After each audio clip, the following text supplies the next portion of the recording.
Meus irmãos, abramos nossas Bíblias no Evangelho segundo escreveu Mateus, no capítulo de número 6, para dar continuidade às exposições neste Evangelho e também ao assunto da oração, que tem ocupado algumas partes deste capítulo 6. Mateus capítulo 6, nós estamos tratando sobre a oração do Pai Nosso. E nós vamos hoje tratar, com o querer do nosso Deus, a partir do versículo 9, na parte C, que começa com a palavra santificado, que é a primeira petição, até ao versículo 10. Mateus capítulo 6, 9, parte C, até o versículo 10, cobrindo assim as três primeiras petições desta oração. O texto nos diz assim, irmãos, Mateus 6, versículos 9, parte C, até 10. Santificado seja o teu nome, venha o teu reino, faça-se a tua vontade, assim na terra como no céu. Amém.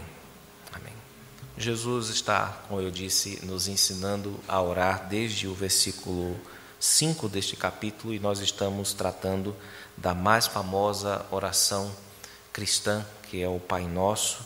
Nós vimos um pouco a respeito do papel dessa oração na história da igreja cristã, naquilo em que ela foi estudada e também praticada, os modos diversos.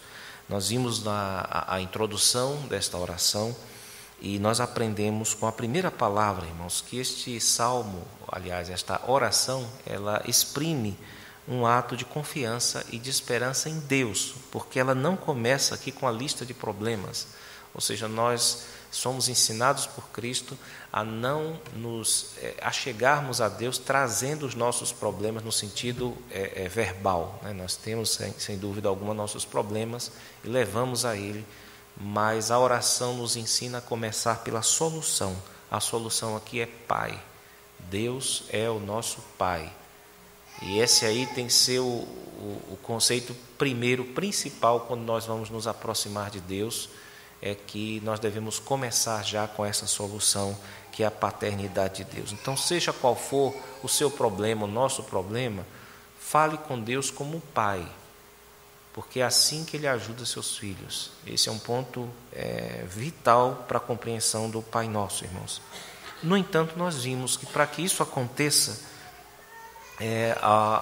existe a necessidade de um Redentor para as nossas vidas, porque o próprio Cristo diz que ninguém conhece o Filho senão o Pai, e nem conhece o Pai senão o Filho.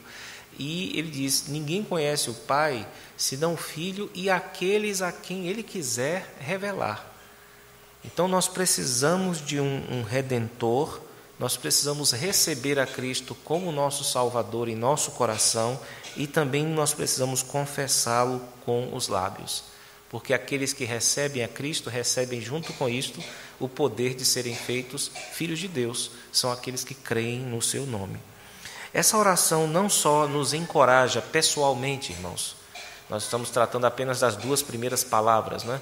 Ela não apenas nos encoraja de chamar Deus de Pai e tratá-lo assim e esperar receber um tratamento paternal da sua parte, mas também ela nos ensina, nos lembra de que existem outras pessoas como nós, que são aqueles que são chamados de filhos do Pai ou de nossos irmãos, e daí a oração do Pai Nosso, que nos indica, nos lembra que devemos sempre orar uns pelos outros, a fim de que as nossas disposições espirituais, pela graça de Deus, sejam mantidas.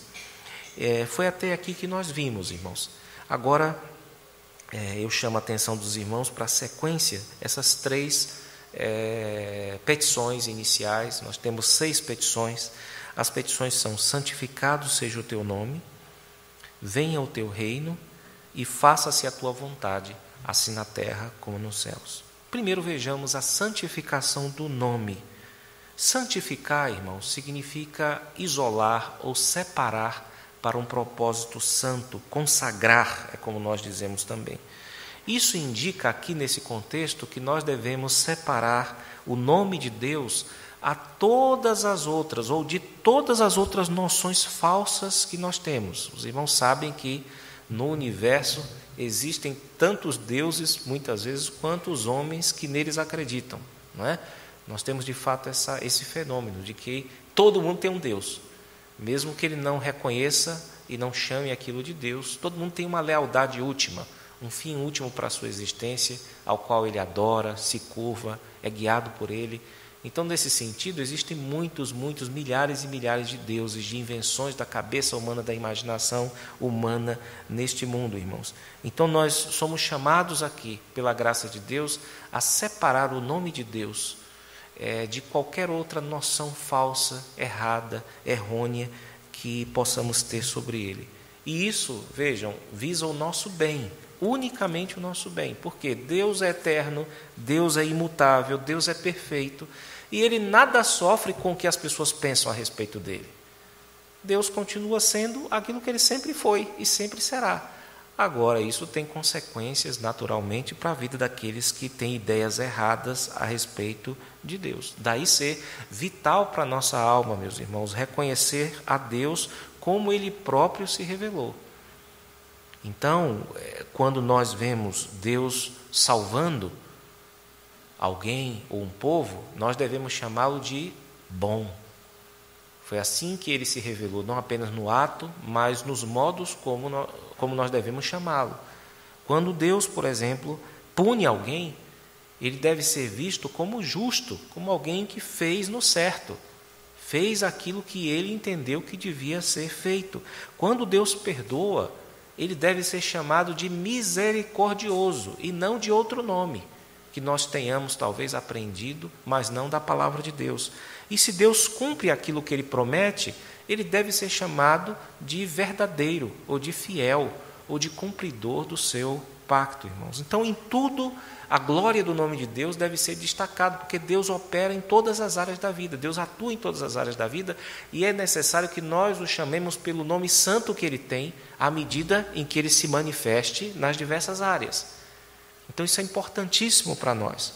Quando nós pensamos agora, descendo ao texto, isso é um conceito geral, mas descendo aqui ao texto, nós observamos o nome Pai, que para nós, para todos nós, é um conceito bem familiar, já que todo mundo teve um pai, não é? Então, todas as pessoas teve um pai, só que os sentimentos que nós temos, quando nós pensamos nesse termo, eles diferem bastante de pessoa para pessoa. Algumas pessoas não conheceram seus pais, ou porque eles morreram, ou porque os abandonaram. Outras pessoas foram rejeitadas pelos pais. Outras possuem com os pais uma relação problemática. E até as melhores relações com os pais são marcadas por falhas, são marcadas também por omissões. Agora vejam, os irmãos, a importância que tem aqui o nosso Senhor, não é? A importância de Cristo. É que quando as pessoas não têm um Salvador na vida delas, quando elas não têm a Cristo na vida delas, e elas tentam chamar Deus de Pai, elas vão chamar Deus de Pai tendo como base essas experiências pobres que elas têm, essas experiências terrenas. Então, por isso que às vezes você vê alguém profundamente frustrado porque Deus não deu uma coisa a ela. Mas que tipo de visão essa pessoa tem de um pai? Vai procurar que você vai descobrir visões de frustração ligadas à frustração. Veja então a importância de Cristo nos abrir o verdadeiro Pai, o Pai eterno, aquele de onde os nomes Pai derivam. Vem desse Deus que sempre foi Pai. Então, quando nós não temos Cristo para abrir nossos olhos e mostrar realmente quem é Deus, o Pai, nós só temos como padrão para medir quem é esse Deus o padrão dos nossos pais terrenos, alguns mais ou menos, outros bons, outros ruins, outros péssimos, outros na prática inexistentes, irmãos. Então essas pessoas vão ficar amarguradas, por exemplo, quando Deus ordenar a elas, ou por meio da palavra, ou por meio da vida, renúncia e disciplina. Elas vão ficar revoltadas com Deus, porque talvez na experiência que elas tiveram de renúncia e disciplina na relação com seus pais foi horrorosa, foi mais opressiva do que outra coisa. Elas vão também considerar o silêncio de Deus como omissão. Deus se esqueceu de mim. Deus não liga para mim. Por quê? Porque elas associam isso com a própria experiência pobre, miserável que elas têm. Porque certamente não tiveram seus olhos abertos pelo próprio Cristo para revelar que Deus é um Pai maravilhoso, que Deus é um Pai perfeito em tudo. E quando Ele diz não, Ele faz isso por amor do seu filho. Quando Ele diz sim, por amor do seu filho. Quando Ele diz espere, renuncie, pare de fazer isso, deixe de fazer isso, tudo aquilo que Ele faz. Quando Ele açoita aquele a quem recebe por filho, Ele está fazendo isso para o bem dele, para o bem daquele filho. Mas se as pessoas não têm seus olhos abertos para a grandeza desse amor paterno de Deus, elas vão julgar inevitavelmente a paternidade de Deus pelos padrões baixos da paternidade humana. Paternidade essa que é maravilhosa, um dom de Deus. Eu estou aqui falando do padrão miserável em comparação, é claro, eu não estou denegrindo a paternidade humana, mas exaltando a paternidade divina, que é o ponto aqui do texto, irmãos. Então, quando nós temos a Cristo como nosso Salvador, Ele nos revela o Pai, e um mundo novo se abre para nós, irmãos, e nós aprendemos a separar. Olha, uma coisa é paternidade humana. Agora eu estou diante de um Pai que tem uma qualidade, uma perfeição que não se comparam. Isso aqui não passa de um pálido reflexo. Os melhores pais não passam de um pálido reflexo da paternidade misericordiosa, amorosa, sem fim, acima de qualquer imaginação humana, que é aquela do nosso Deus. Então, nós veremos, ao Jesus abrir nossos olhos, nós veremos principalmente uma coisa, que se Deus não negou para nós o seu próprio Filho, como não nos dará também com Ele todas as outras coisas? Esse é um princípio, né, que Paulo estabelece, que só pode realmente existir no coração de quem teve o Pai revelado pelo Filho. Daí nós estamos aqui ainda tratando da necessidade de um Redentor, da necessidade de alguém que nos mostre o Pai, irmãos. Então, com essa petição, essa primeira petição, nós estamos pedindo a Deus que transforme, que ressignifique o conceito de Pai nas nossas vidas. Ou seja, a vinda de Cristo e a abertura dele para que nós conhecêssemos a Deus deve mudar completamente o que a gente pensava sobre o que é paternidade até hoje. Isso é realmente transformador, e é isso que nós estamos pedindo aqui na primeira petição do Pai Nosso, é que Deus transforme o nosso coração para que experimentemos essa maravilhosa realidade, a realidade de que nós não somos nossos, mas pertencemos ao nosso Pai, que é Deus. Nós temos aqui a segunda petição, irmãos, que nos aponta o reino, nos fala do reino. A vinda desse reino, que não é desse mundo, é suplicada na segunda petição. O homem sem Deus, quando olha para o céu, vê normalmente 3 cores: azul de dia, preto à noite e cinza ou nublado no decorrer do dia, caso não esteja totalmente azul. É isso que o ser humano vê. Quando um crente olha para o céu, pela instrução que ele tem da palavra de Deus, ele vê também essas cores, mas ele vê mais. E ele entende que essa é a referência eleita por Deus, escolhida por Deus, para que os crentes sempre olhassem e lembrassem de que um dia esse reino dos céus seria estabelecido na terra, irmãos. E novamente, é Jesus Cristo quem faz a diferença. É Jesus Cristo quem abre os nossos olhos para perceber isso, e Ele mostra que Deus não é apenas Pai, mas Deus é Rei. Deus possui um reino, e Ele manifestou esse reino um dia no filho de uma virgem. Esse filho de uma virgem fez muitos milagres, andou por sobre as águas, levantou mortos, e Ele próprio levantou dentre os mortos. E depois disso ele voltou para o Pai, e lá onde ele está com o Pai, à direita do Pai, ele reina. Ele reina. Isso é muito importante, irmãos. E ele virá também para julgar os vivos e os mortos. Isso significa que ele reinava, hoje ele reina, e ele continuará a reinar, irmãos. Quando nós fazemos essa petição, essa segunda petição, venha o teu reino, nós estamos, sem dúvida alguma, pedindo a Deus para que os súditos desse reino aumentem em quantidade, não é? Para que a palavra de Deus seja pregada, para que o evangelho avance, para que mais pessoas se subordinem a esse reino.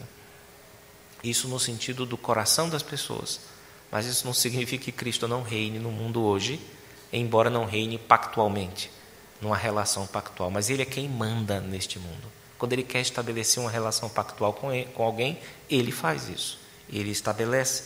Mas o que nós estamos pedindo, então, finalmente, é por aquela bendita revolução pela qual os crentes, no decorrer da história, esperam, né? Aquela grande reviravolta, o estrepitoso estrondo de que nos fala Pedro na sua segunda epístola. Ele diz: virá, entretanto, como ladrão o dia do Senhor, no qual os céus passarão com estrepitoso estrondo e os elementos se desfarão abrasados. Também a terra e as obras que nela existem serão atingidas. É isso que nós estamos pedindo, irmãos. Quando nós pedimos: venha o teu reino, está incluso aí que o evangelho seja pregado, está incluso aí que as almas sejam edificadas.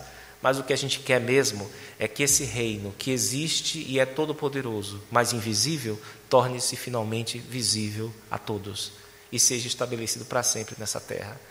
Por isso nós devemos orar, devemos suplicar, porque nada mais vai satisfazer o coração de um cristão do que ver tudo transformado pelo poder de Deus. Como dizem as profecias antigas, não é? Como as águas cobrem o mar, toda a terra irá se encher do poder e da glória do Senhor. É isso que a gente quer. A gente não quer apenas melhorias sociais.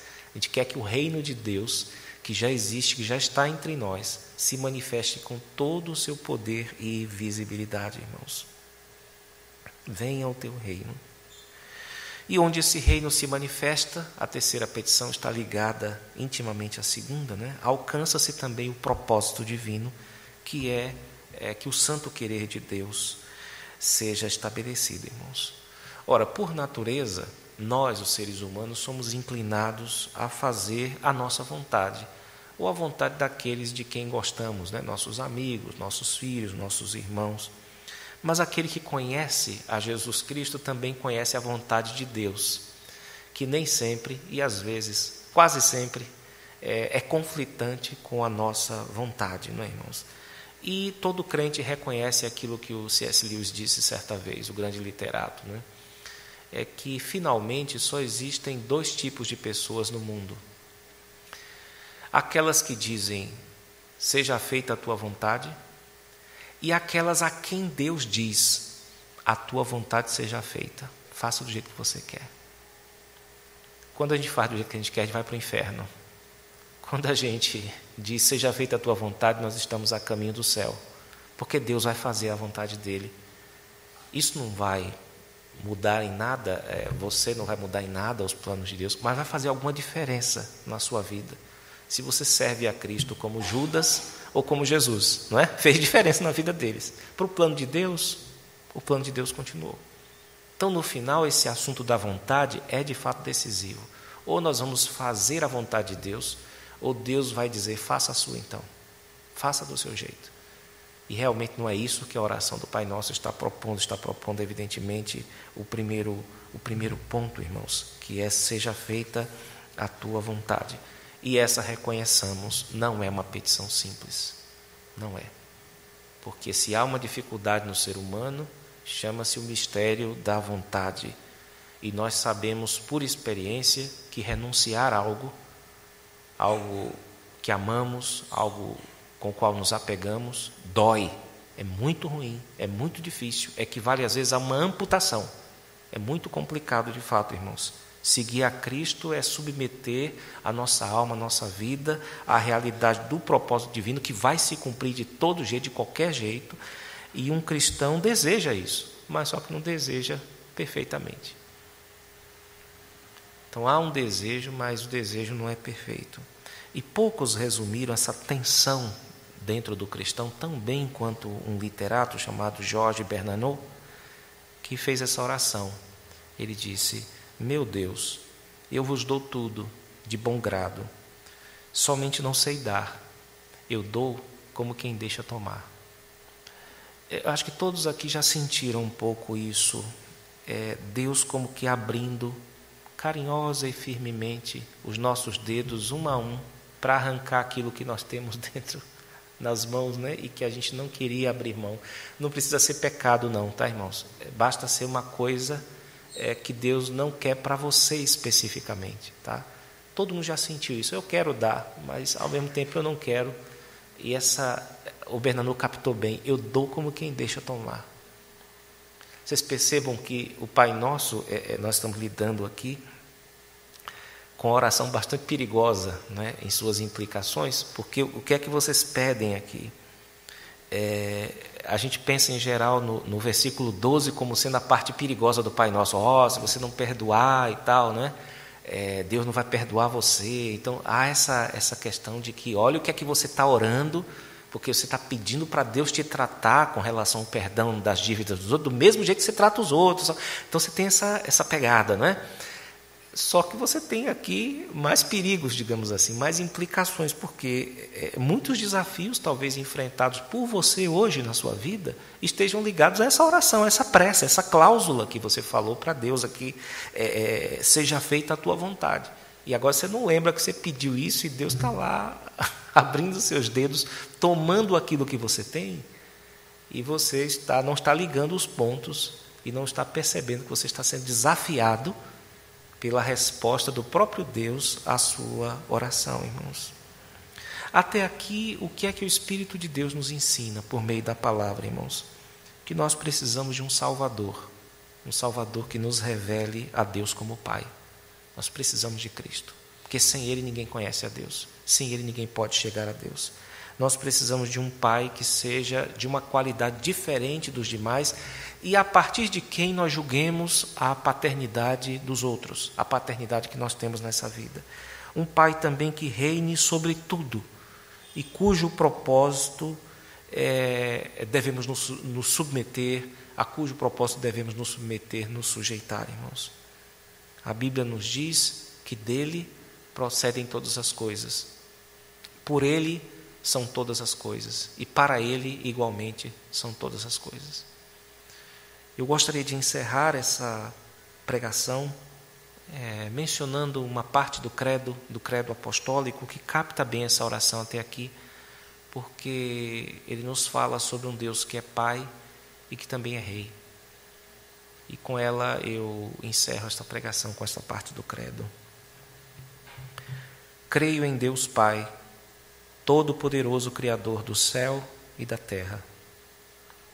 Creio em Jesus Cristo, seu único Filho, nosso Senhor, o qual foi concebido por obra do Espírito Santo, nasceu da Virgem Maria, padeceu sob o poder de Pôncio Pilatos, foi crucificado, morto e sepultado.